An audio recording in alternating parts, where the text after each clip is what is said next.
Sa lungsod nga puno sa sad, na'y naglingkod sa taas, na'y nagbarog sa ubos. Pero nga nung ang uban naglisod gihapon sa adlaw-adlaw.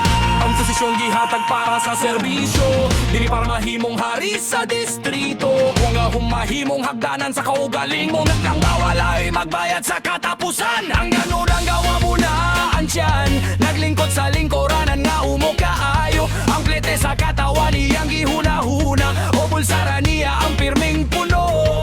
Sa iyang lame sa daghang pagkaon, sa gawas dagang diyan nag-antos. Sa papela dunay daghang proyekto, pero sa barangay asama ng resulta. Promesa sa buntag, serbisyo kuno sa gabi pero kung panahon na sa panginahanglan, kalit lang mawala, dili na makita. Gahom dili permanente, posisyon dili panulon. Ang lingkuranan na dunay katapusan, pero ang tingog sa tao dili di mo mapalo.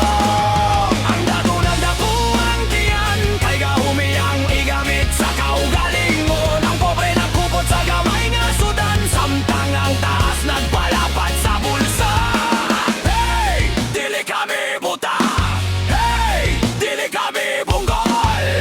Kung serbisyo ang imong sad, serbisyo gyud ang among pangitao. Check it! Dili madaotan ng mahimong dato. Ang problema kung hanggang humahimong puhunan. Kung ang posisyon mahimong personal nga negosyo, unya ang katawan mahimong numero sa eleksyon. Sa kampanya ako para kaniyo, pagkahumam ako sa akong kaugalingon. Sa mikropono kusog kayong manghambog, pero sa pangutana likay-likay dayon. Ang kalsada lubak, ang kanal barado, ang kabus na ngayon, pero ang opisina sirado. One time para sa tao, two time para sa tanan. No more haluso, no more pabor-pabor. Kung nakaigahom, gamita sa hustisya. Kung nakay kwarta, ayaw kalimti ang masa. Kung nakay posisyon, ayaw kalimpitin sa ang nagpalingkod kanimo sa taas.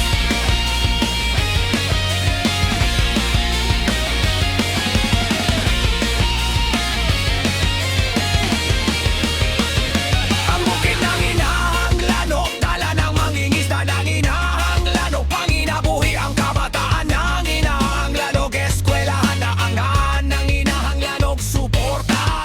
Dili tanan na ngayong milagro, ang uban gusto lang og patas nga oportunidad. Dili tanan gusto mahimong dato, gusto lang nila nga dili gutom mo ng pamilya. Pero kung ang budget mawala sa agianan, kung ang proyekto kutobra sa tarpaulin, kinsa may mo punit sa kagutom, kinsa may mo tubag sa mga luha. Ang natunag na ko ang tiyan, nagkadagan niyang nasa iyang kamot. Samtang ang pobre nagihap sa sensilyo, para lang makalampas ang tudugma. Ang gahong dili mong personal nga korona, ang opisina dili imong pribadong trono. Kung ang katawan maoy nagpili kanimo, katawan usab ang imong alagaran. Money on the table, power in the hand, pero ang masa gusto future sa ilang ilan. No fake promises, no empty speech. Ang serbisyo kinahanglan mabot sa streets. Dili kinahanglan mahimong santo, kinahanglan lang mahimong matinud-anon. Dili kinahanglan perfecto, basta dili abusado sa posisyon. Kung adunay pondo, ipakita sa padulong. Kung adunay proyekto, ipakita unsay nahuman. Kung adunay saad, paningkamuti nga matuman.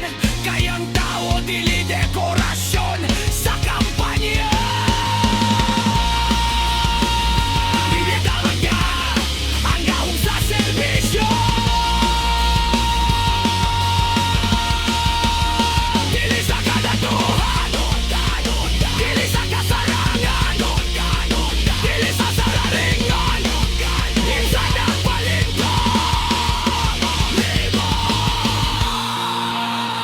ang katawan, kinsay ang nai tingin mo serbisyohan ang katawan. Ayaw himo ang posisyon. O paso na bato nga ang panahon mo, labay ang eleksyon mo, abot pag-usap. Ang pangalan nga sikat karon mahimong ordinaryo, rawang baantiyan mahimong dako. Ang balay mahimong taas, ang sakyanan mahimong mahal. Pero kung wala integridad, pobre gihapon ang kalag. Kayang tinuod nga bahan, di dili makita sa kadagan sa kwarta. Makita kini sa mga tao nga imong natabangan nga amo baro. Ang dato ng dako ang tiyan, pero ayaw kalimtiang naglisod sa ubos. Kung gahumi mong nadawat, himo akiling tulay dili pa din. Ang dato ng dako ang tiyan, nagkatawangan nga kailagahong. Gili ka sa tuwang mabunggaw, iputi na tilon sa astisya.